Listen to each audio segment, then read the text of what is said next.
the drivers of economic programs, of economic growth. The countries, it would mean that it would take on this ratio of unemployment, the issues that we're discussing today. Почувани представници на министерствата, министри, гувернер на Народната банка, директори на јавните институции, советници во институциите, почувани експерти кои што сте денеска овде присутни, овде со нас, ваши екселенции, амбасадори, почувани представници на медиумите, почувани присутни. На самиот почеток би сакал да го честитам значајниот јубилеј, 25 години, долгогодишна плодна соработка помеѓу Светската банка и Република Македонија. Светска банка е наш партнер кој го поддржува развојот и напредокот на Република Македонија цели 25 години. Во рамките на тоа партнерство, Светска банка помогна да се изградат многу нови патишта, училишта, градинки, да се подобрат општинските услуги, да се подобри квалитетот на живот на граѓаните на Република Македонија.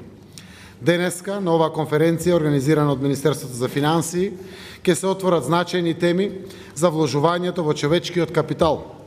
Луѓето како предуслов за подобрување на квалитетот на живот, но и како значаен поттик за економскиот раст на државата. Тој концепт станува општо прифатен тренд во светски рамки. Заложбите на владата на Република Македонија се токму во тој правец. Еднакви можности за сите, затоа што секој граѓанин е важен. Целта што сакаме да ја постигнеме е финалниот ефект од спроведувањето на економските политики, да биде почувствуван директно од секој граѓанин како остварена економска корист или право, што во крајна линија треба да се рефлектира како подигнување сеопшто на животниот стандард на граѓаните. Веруваме дека економски стабилни семејства и граѓани се силен столб на едно општество кој понатаму, преку својата работа, таленти и труд, може да придонесуваат за раст и развој на општеството севкупно. Оттаму, тоа се нашите цели кои сакаме да ги постигнеме. За остварување на овие цели, поддршката што ни доаѓа од Светската банка е исклучително важна.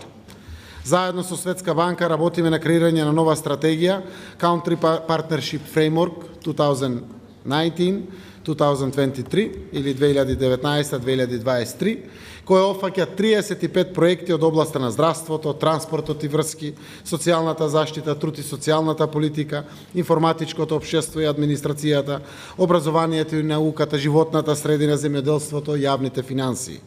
Во рамките на оваа партнерство само за регионални патишта се предвидени 70 милиони евра, што од 2019 година ќе му бидат ставени на располагање на Министерството за транспорт и врски. Денеска, на овој значаен 25 годишен јубилеј од соработката со Светската банка и во духот на темата која што отвараме нова конференција, беше презентиран договор потпишан помеѓу Министерството за труд и социјална политика заедно со Министерството за финансии и Светска банка во висина од 30 милиони евра за детска и социјална заштита.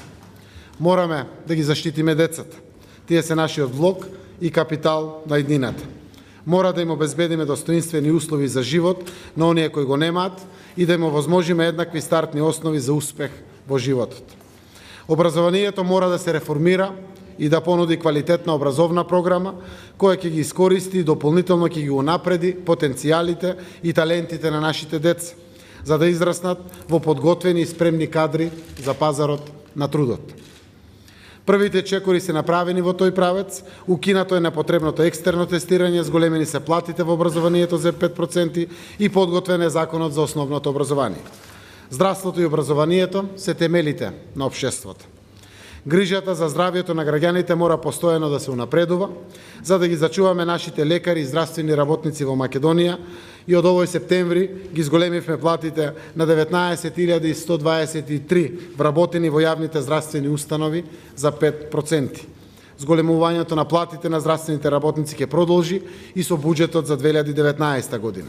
Платите во здравството се зголемија и преку зголемување на надоместокот за дежурствата. Вкупната сума на пари која што докторите ја зимаат, по зголемувањето на примањата кои што докторите ги добиваат за дежурствата и ноќните смени, се вкупно се зголемени за 30 до 40%. Дополнително направени се значајни вложувања и инвестиции во нова медицинска опрема и нови лекови, како и подобрување на процесите на едукација. Важно е да продолжиме да ги усовршуваме овие процеси и да ги унапредуваме. Не може нешто што не функционирало преку ноќ да се смени, но може и tekako многу да се поправи и да се подобрува. Затоа ваквите конференции кои отвараат нови аспекти се исклучително значајни. Важно е да дебатираме за вака клучни економски теми кои ги засегаат нашите граѓани. На самиот крај, дозволете уште еднаш да го честитам значајниот 25 годишен јубилеј на соработката помеѓу Светска банка и Република Македонија. Јас силно верувам дека во иднина од нашата соработка ќе произлезат многу успеси и позитивни резултати на кои што сум убеден дека сите ќе се гордееме. Благодарам.